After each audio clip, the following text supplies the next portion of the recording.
أعلنت الحكومة الإسبانية عن إقرار حزمة من التسهيلات الإدارية الجديدة والمبتكرة لفائدة المهاجرين المقيمين فوق ترابها، تهدف في جوهرها إلى تبسيط مساطر تسوية الأوضاع القانونية والحصول على وثائق الإقامة، وذلك عبر إدماج الوساطة الرقمية للفاعلين النقاديين والجمعويين في صلب المسار الإجرائي.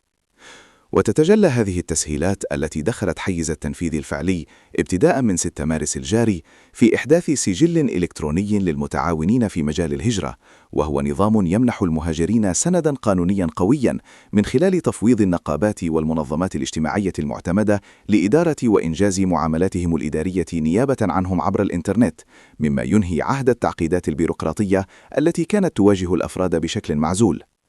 وحسب القرار الوزاري الصادر في الجريدة الرسمية للدولة، فإن هذا الإجراء يهدف بالأساس إلى تعزيز النجاعة واليقين القانوني في معالجة طلبات الأجانب، حيث ستتولى المديرية العامة لإدارة الهجرة وشؤون المهاجرين الإشراف على هذه المنصة التي تغطي كافة أرجاء البلاد، مما يضمن سرعة أكبر في معالجة الملفات المرتبطة بتصاريح الإقامة والعمل.